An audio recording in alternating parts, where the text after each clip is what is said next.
Good day, dear students. We have learned in the previous chapters regarding the transactions posting of transactions into journals and ledgers. In this chapter, we'll be learning about recording of transactions in subsidiary books. Now, these subsidiary books hold good for large business organizations as the number of transactions will be more, and it takes a lot of time in recording all the transactions in the journals and posting them into ledgers. And posting the transactions into journals and then later on into ledger, it's a time-taking process. In fact, there is an alternative method to record these transactions in a very simpler method, that is, we can say the subsidiary books. Now, one more problem that the large business organizations face is that it is a very difficult process to post all the journals into ledger, opening each and every account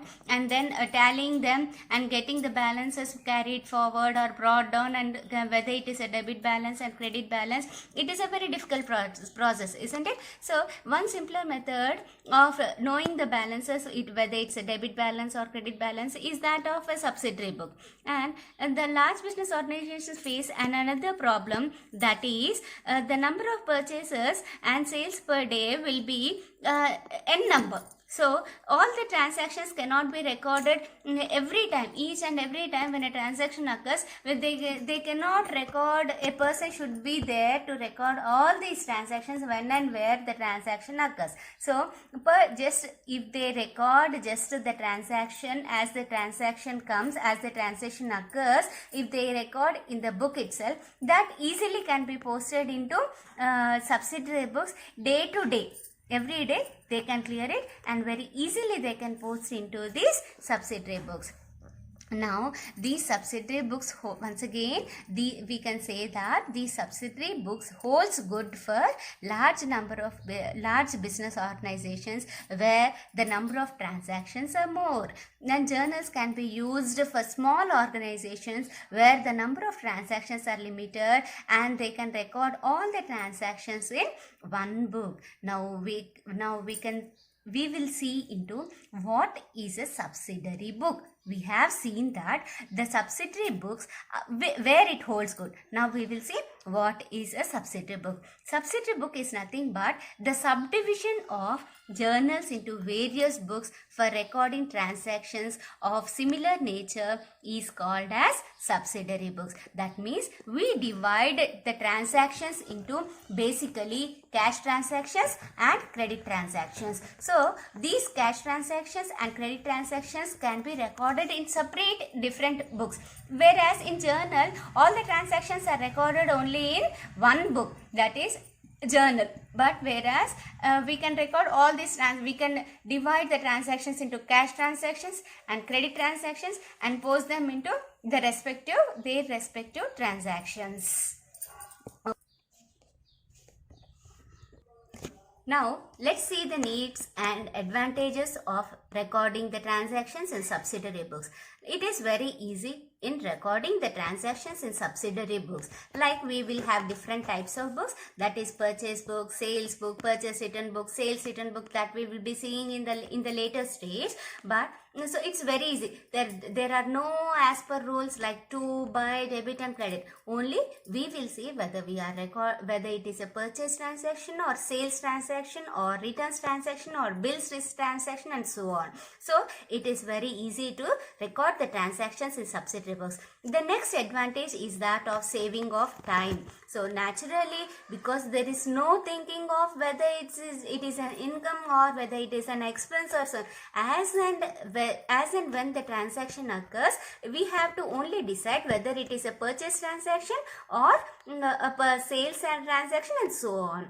And next advantage, coming to the next advantage, that is division of work. That means as we have said that these subsidiary books will be adopted by large business organizations. There will be different departments regarding purchases, sales, and so on, and stock maintenance, and so we can have number of departments doing these works separately, individually. The specialization can be done in a large business organizations. So the work will be divided, and there can be promptness if there is specialization in the work, in the division of work. Next advantage is that availability of information. Now very easily we can get the information as to a year or a month or a day or in a particular year, what sales we have done, how much sales we have done, how much purchases we have done, and what is the amount that we have to give to we have to pay to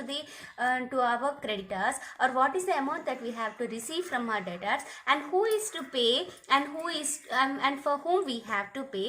Very easily we can get the information and get to a conclusion. And the next advantage we can say is the detection of errors. We can easily detect the errors because at the final end of all the accounts, final accounts, and before that we have to arrive at trial balance, wherein if the trial balance does not agree, that means there are some discrepancies in recording of transactions. So at the initial stage itself, the recording of transactions can be detected if there is any error in the subsidiary books, and can be rectified very easily in these subsidiary books. So these can be the advantages of subsidiary books. Next we will see about the types of subsidiary books. Now there are 8 types of subsidiary books, and these all subsidiary in these types of subsidiary books we will be recording only the credit transactions. Remember that we have to record only credit transactions in these 8 subsidiary books. The first type of subsidiary book is that of purchase book. Now what is the purchase book? It records the purchase of the business organization if it is on credit. That means only credit purchases will be recorded in this purchase book. And next type of subsidiary book is that of sales book. In this sales book we will be recording the goods sold on credit to a person or an organization. Next one is purchase returns books. It records goods returned to the suppliers to whom we are returning the goods, from whom we have purchased. What is the reason for returning the goods will be mentioned in this purchase returns book. Next type of subsidiary book is sales returns book. Now this sales return book, it records goods returned from the customers. From who are the customers who are returning the goods? What is the purpose for returning the goods? This will give us the information as to whether there is a defect in the product, or what the customers' fashions or customers' tastes are. So all these books help us in maintaining good relations with the customers and with the suppliers, so that the financial assistance will be very easy for us. And next one is cash book. Now cash book, in the book itself we say that all the cash receipts and payments will be recorded in cash book. As we have said that the business transactions will be of 2 types, that is cash and credit. So the cash transactions will be recorded in all cash receipts and cash payments book. Next one is bills receivable book. It records all bills received from the customers. Now bills receivable book, receivables are negotiable instruments that we will be getting from the customers. Next type of subsidiary book is bills payable book. Bills payable book records all bills accepted by the business. That means we give an assistance to our suppliers, that we will be paying the amount after a later period, after a certain time, after some period. So we will be giving them assurance that we will pay the amount after taking certain time. Next one is journal proper. When all the transactions other than the cash transaction, other than the transactions related to goods will be recorded in this journal proper. So the transactions which does not occur in these 7 the above 7 books will be recorded in this eighth subsidiary book, that is journal proper. We have said that the business transaction is basically of two types, that is, one is cash transaction and the other is credit transaction. Cash transactions are recorded in cash book and the credit transactions are recorded in subsidiary journal other than the cash book. That means we have seen the 8 types of subsidiary books, and the business transactions will be recorded in all the subsidiary books, in all the 7 subsidiary books except in cash book. That is, subsidiary books are mainly recorded only for credit transactions. Okay, I think I am clear.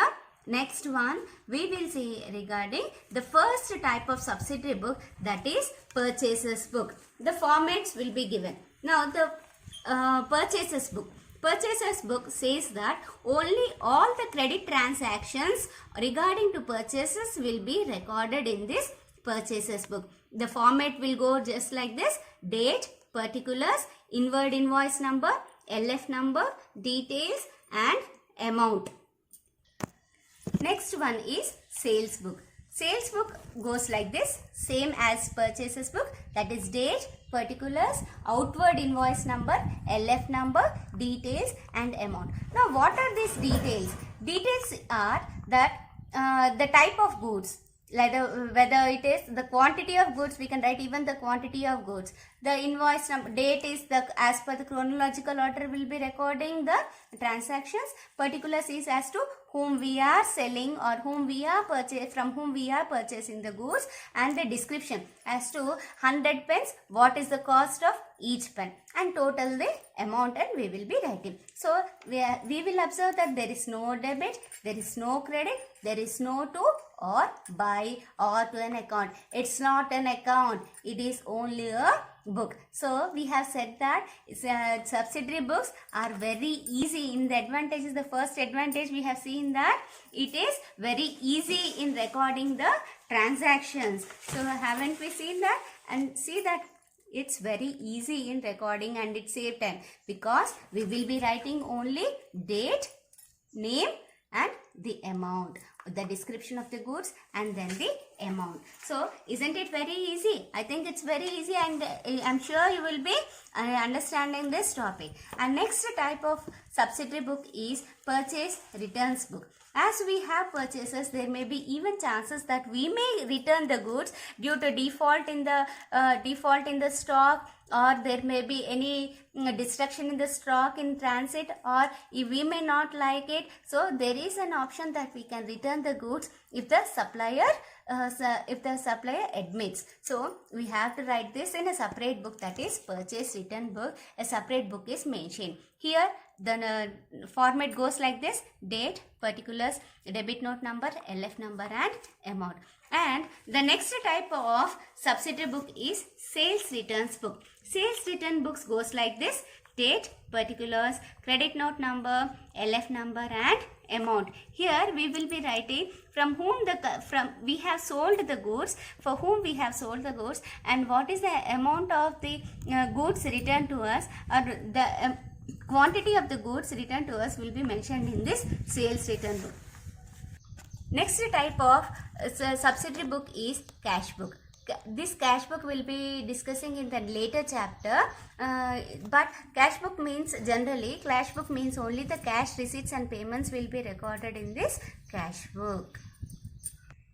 The next type of subsidiary book is bills receivable book. This is a negotiable instrument given by the customer, saying that he will be paying to us for the amount he has purchased from us at a later stage. So this will be the format, but generally we don't get into these problems right now. At later on stage, when you go for your further studies, we'll be learning about how to record these transactions in the bills receivable book. But just let us know that the bills receivable book is a negotiable instrument. Bills receivable is a negotiable instrument given by the customer to us, saying that he will be paying paying the amount for the goods he has purchased from us at a later stage, taking certain period of time. The similar way, we have another book, that is bills payable book.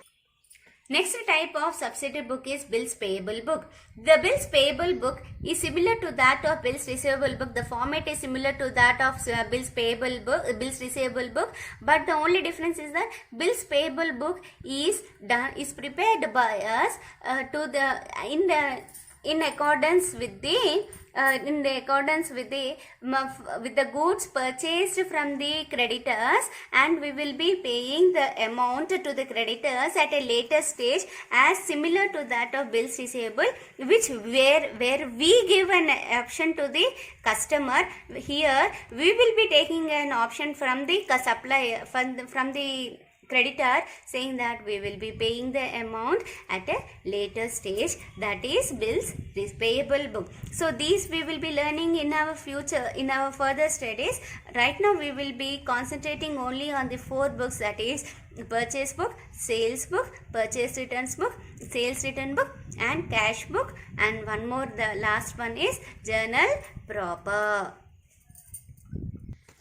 Journal proper. The 8th type of subsidiary book is journal proper. We can also say it as a journal residual or general journal. That means all the transactions which are recorded not in the what we have learned in the above 7 subsidiary books will be recorded in this journal proper. So in this journal proper we will be recording in a different, we will be recording in different types. That is, first one is opening entry, closing entries, adjustment entries, rectification entries, purchase of assets on credit, sales of assets on credit, where we have ignored in the purchases book, sales book, and so on. And next one is transfer entries and withdrawal of goods by the proprietor for his personal use, loss of goods due to natural causes, consignment transactions, joint venture transactions, endorsement and dishonor of bills of exchange, goods distributed as samples for advertisements, loss by goods by fire, theft and accidents. But we will see in detail in this, at this stage, the journal proper in regarding opening entries, closing entries, adjustment entries, rectification. Next, we will come across in this chapter and a very important term, that is discount. This discount means a concession or rebate or reduction in the price or payment that we receive from the customer or we pay to the supplier. Now, why actually this discount is given? This discount is given by the creditor to us in order to encourage us to pay the amount as early as possible. In order to encourage us, it's an encouragement for the creditor, for the debtors to pay the amount as early as possible. So there are 2 types of discount, that is cash discount and trade discount. Let's get into cash discount. This mostly we will be observing in any shops. If the price of a dress goes for 1000 rupees, sometimes we will have a 10% discount on it. That is, we will be paying only 10% of it will be 100 rupees discount. So we will be paying only 900 rupees. So that is nothing but cash discount allowed by the supplier to us in order to motivate us to pay the amount promptly. So it is offered by the creditor to his debtor for prompt payment. It is recorded in the cash book. This cash discount is recorded in, remember that the cash discount is recorded in cash book and not in subsidiary books. Next type of discount is trade discount. It is offered by the seller to the buyer and the catalog price of the product. It is deducted from the purchase price and only net amount is to be recorded in the journal book. So this trade discount will be recorded in subsidiary books. So this subsidiary, what is this trade discount? This trade discount is the discount given by the supplier to us, or we may give sometimes we may give to the customer on the catalog price of the product. It is deducted from the purchase price and only net amount. That means after deducting the price from the catalog, it may be 5% or 10% or whatever price the supplier allows, that percentage, as we have calculated the cash discount, even trade discounted is calculated in the same way, and then it is deducted and given in the amount column as we have seen in the format. So once again we will discuss this calculation of trade discount in the next class, but once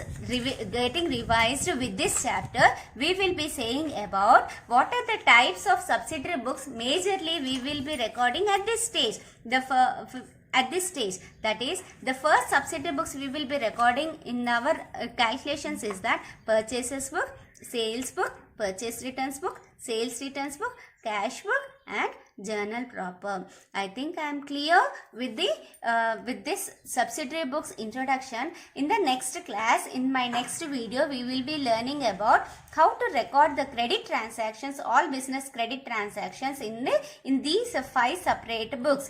I think I am clear, and thank you for giving me this opportunity.